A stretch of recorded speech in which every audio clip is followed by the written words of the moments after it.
Hey there, and welcome back to the channel. If you're watching this video right now, chances are you're thinking about getting started with investing, or maybe you've been putting it off because it feels overwhelming or complicated. Well, I've got some great news for you. Investing doesn't have to be scary, and you absolutely don't need to be rich to get started. In fact, the sooner you begin, even with small amounts, the better off you'll be in the long run. Today, I'm going to walk you through everything you need to know as a complete beginner to start investing in the stock market with confidence. We're going to cover the fundamentals, the biggest mistakes to avoid, and practical strategies you can start using today. So grab a notebook, settle in, and let's dive into the world of investing together. Before we jump into the how, let's talk about the why. Why should you even bother investing in the first place? Well, here's the reality. If you're just keeping your money in a regular savings account, you're actually losing purchasing power over time because of inflation.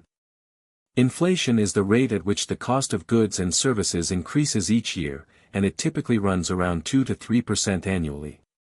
Meanwhile, most savings accounts pay less than 1% interest. That means your money is essentially losing value just sitting there. Investing, on the other hand, gives your money the potential to grow faster than inflation, helping you build real wealth over time. Whether you're saving for retirement, a down payment on a house, your kids' education, or just financial freedom, investing is one of the most powerful tools you have to reach those goals. Now, let's start with the absolute basics. What exactly is the stock market? Think of it as a marketplace where people buy and sell pieces of ownership in companies. When you buy a stock, you're purchasing a tiny piece of that company, making you a shareholder. If the company does well and becomes more valuable, your share becomes more valuable too. If the company struggles, your share might lose value. The stock market exists to allow companies to raise money for growth and to give investors like you the opportunity to participate in that growth. The most well-known stock exchanges in the United States are the New York Stock Exchange and the Nasdaq, and together they list thousands of companies you can invest in. One of the most important concepts for beginners to understand is the difference between investing and trading. These terms get used interchangeably, but they're actually quite different. Investing is a long-term strategy where you buy stocks or funds and hold them for years or even decades, allowing your money to grow through the power of compound returns. Trading, on the other hand, involves buying and selling stocks frequently, sometimes even within the same day, trying to profit from short-term price movements. As a beginner, you want to focus on investing, not trading. Why? Because trading requires enormous amounts of time, experience, and emotional discipline, and statistics show that the vast majority of day traders actually lose money. Long-term investing, by contrast, has a proven track record of building wealth for regular people who stay patient and consistent. Let's talk about compound interest, which Albert Einstein supposedly called the eighth wonder of the world. This is the secret sauce that makes investing so powerful. Compound interest means that you earn returns not just on your original investment, but also on the returns your investment has already generated. Let me give you an example. Say you invest $1,000 and it grows by 10% in the first year. You now have $1,100. In year 2, if you earn another 10%, you're not just earning 10% on your original $1,000, you're earning it on the full $1,100. Over time, this compounding effect snowballs dramatically. Someone who invests $5,000 a year starting at age 25 could have over $1 million by retirement, even with modest returns. But if you wait until age 35 to start, you'd need to invest significantly more each year to reach the same goal. Time is your greatest asset as an investor, which is why starting early, even with small amounts, matters so much. Before you invest a single dollar, though, you need to get your financial foundation in order. First, make sure you have an emergency fund. This should be 3 to 6 months of living expenses sitting in a savings account that you can access quickly if something unexpected happens, like a job loss or medical emergency. Why is this important? Because the stock market goes up and down, and the last thing you want is to be forced to sell your investments at a loss because you need money urgently. Second, Pay off any high-interest debt, especially credit card debt. If you're paying 18% interest on credit card balances, that's eating away at your wealth much faster than your investments can grow it. Get rid of that debt first. Once you've got your emergency fund in place and high-interest debt eliminated, you're ready to start investing. Now let's talk about how to actually get started. The first thing you need is a brokerage account. This is basically a special account that allows you to buy and sell investments. The good news is that opening a brokerage account today is incredibly easy, and most major brokerages charge zero commissions for stock trades. Some popular options include Fidelity, Charles Schwab, Vanguard, and newer platforms like Robinhood or Webull. When choosing a brokerage, look for one with no account minimums, zero commission trades, a user-friendly interface, and good educational resources for beginners. Most of these accounts can be opened online in about 15 minutes. You'll need to provide some basic information like your social security number, employment information, and bank account details so you can transfer money in and out. Once your account is open, you'll need to decide what to invest in. This is where many beginners get overwhelmed because there are literally thousands of individual stocks to choose from. Should you invest in Apple or Microsoft? Tesla or Toyota?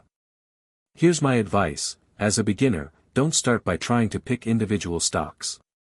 Instead, focus on index funds and exchange-traded funds, commonly called ETFs. These are baskets of stocks that allow you to invest in dozens, hundreds, or even thousands of companies all at once with a single purchase.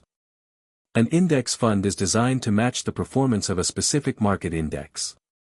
For example, an S&P 500 index fund owns stock in all 500 of the largest companies in America.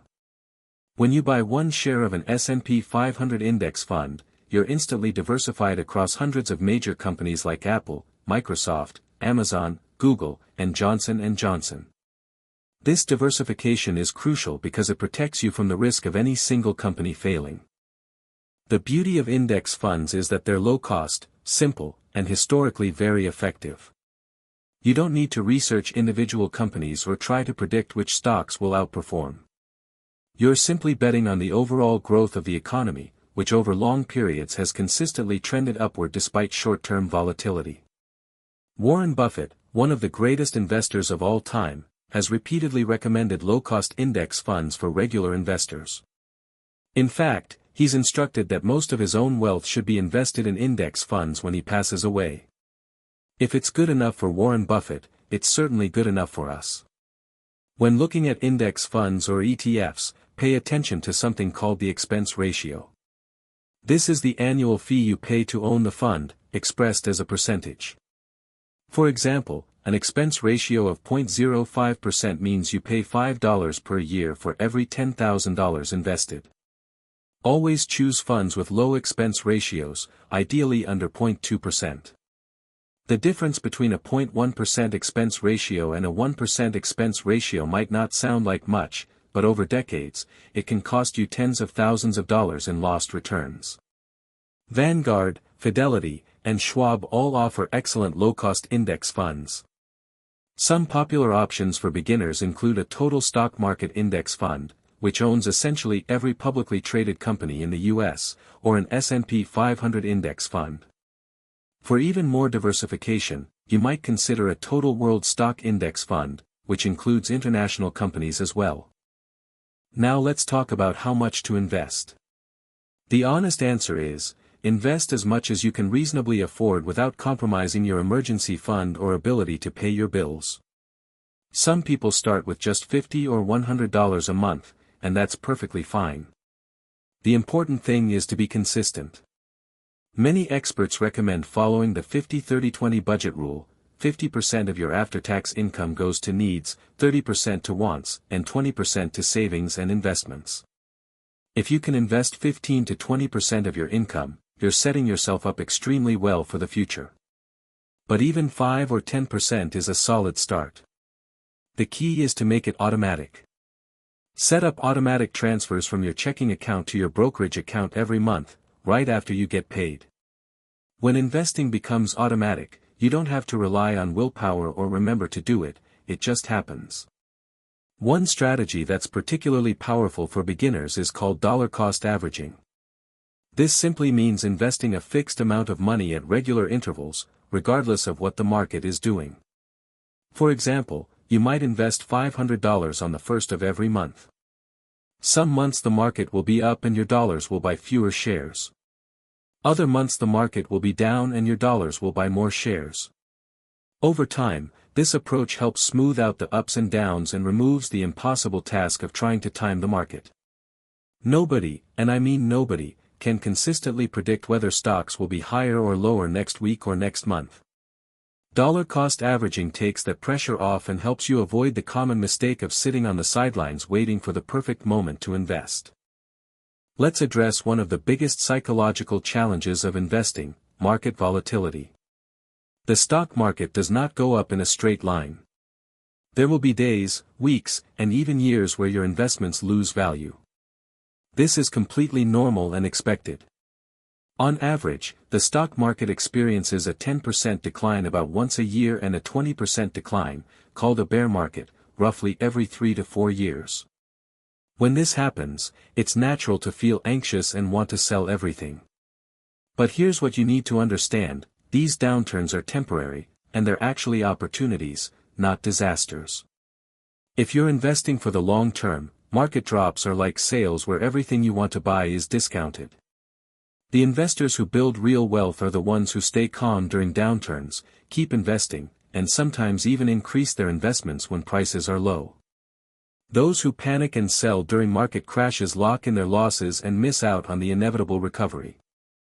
Let me share some historical perspective that might help.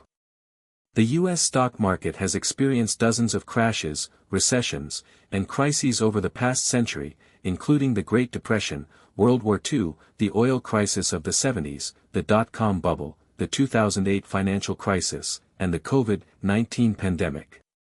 Despite all of this, someone who invested in a broad market index fund and held through all these crises would have seen their investment grow tremendously. Over the past 90 years, the stock market has returned an average of about 10% per year. Some years it's up 30%, some years it's down 20%, but the long-term trend is unmistakably upward. Your job as an investor is to stay invested through the noise and trust in this long-term trend. Now I want to talk about some common mistakes that beginners make so you can avoid them. The first big mistake is trying to get rich quick. You'll see ads and videos promising to teach you how to turn $1,000 into $100,000 in a year, or claiming that some secret stock pick is about to explode. This is nonsense. Investing is about steady, consistent growth over many years, not overnight riches. If something sounds too good to be true, it absolutely is. The second mistake is putting all your money into one or two stocks because you heard a hot tip or because you love a particular company. Remember, diversification is your friend. Even great companies can stumble, and you don't want your entire financial future riding on one bet. The third mistake is checking your investments too frequently. When you log into your account every single day, you're going to see red numbers sometimes, and this can trigger emotional decisions. Instead, check your investments quarterly or maybe monthly, and focus on your long-term progress, not daily fluctuations. Another mistake beginners make is neglecting tax-advantaged accounts. If your employer offers a 401k retirement plan, especially if they match your contributions, you should absolutely be taking advantage of that. An employer match is literally free money. If your company matches 50% of your contributions up to 6% of your salary, and you're not contributing at least 6%, you're leaving free money on the table. Beyond a 401k, you should also consider opening an IRA, which stands for Individual Retirement Account. There are two main types: traditional IRAs, where you get a tax deduction now but pay taxes when you withdraw in retirement, and Roth IRAs, where you pay taxes now but all your withdrawals in retirement are tax-free. For most young investors, a Roth IRA is an excellent choice because you're likely in a lower tax bracket now than you will be in retirement, and tax-free growth for decades is incredibly powerful. Let's talk about bonds for a moment. Bonds are essentially loans you make to companies or governments, and they pay you interest in return. Bonds are generally less risky than stocks but also offer lower returns. When you're young and have decades until retirement, most of your portfolio should be in stocks because you have time to ride out the volatility and benefit from higher long-term returns. A common rule of thumb is to subtract your age from 100 or 110, and that's roughly the percentage you should have in stocks. So if you're 25 years old, you might have 85 to 90% in stocks and 10 to 15% in bonds. As you get older and closer to needing the money, you gradually shift more into bonds to preserve your wealth. But as a young beginner, don't overthink this. Start with a simple stock index fund and you can adjust your allocation as you learn more, and as you get older, education is also a crucial part of your investing journey. The more you understand about investing, the more confident you'll become and the better decisions you'll make. Some excellent books for beginners include The Simple Path to Wealth by J.L. Collins, A Random Walk Down Wall Street by Burton Malkiel, and The Little Book of Common Sense Investing by John Bogle, who founded Vanguard and pioneered index fund investing. There are also fantastic free resources online, including investing courses, YouTube channels focused on personal finance, and forums where investors share knowledge and experiences. The key is to keep learning and stay curious. Investing is a skill, and like any skill, it improves with education and practice. I also want to address something important. Investing is a personal journey, and you should never compare yourself to others or feel pressure to take risks you're not comfortable with. Social media is full of people bragging about massive returns or showing off their portfolios, but what you don't see are all the people who lost money chasing high-risk investments. Your investment strategy should align with your goals, your timeline, and your risk tolerance. If aggressive growth stocks keep you up at night with worry, there's no shame in taking a more conservative approach. The best investment strategy is one you can actually stick with for the long term. As you grow more comfortable with investing, you might want to explore adding a small portion of your portfolio to individual stocks. If you do this, follow some important rules. First, never invest more than 5 to 10% of your portfolio in any single stock. Second, only invest in companies you understand. If you can't explain what a company does and how it makes money, don't invest in it. Third, do your research. Look at the company's financial statements, understand its competitive position, and think about whether the business will still be thriving in 10 or 20 years. And fourth, be patient. Good companies can have their stock prices fluctuate wildly in the short term, but quality businesses tend to reward patient shareholders over time. Let me also mention international diversification. While U.S. stocks have performed exceptionally well historically, it's smart to have some exposure to international markets as well. Emerging markets in Asia, Latin America, and other regions offer growth potential, and developed markets in Europe and Japan provide additional diversification. You can easily get international exposure through international index funds or total world stock funds. Having 10 to 20% of your stock allocation in international funds is a reasonable approach for most investors. One more important topic is rebalancing. Over time, as different investments perform differently, your portfolio's allocation will drift from your target. For example, if stocks have a great year and bonds lag, you might end up with more in stocks than you intended. Rebalancing means selling some of the investments that have grown and buying more of the ones that haven't, bringing your portfolio back to your target allocation. This might feel counterintuitive because you're selling winners and buying losers, but it's actually a disciplined way to ensure you're taking appropriate risk and following the time-tested wisdom of buying low and selling high.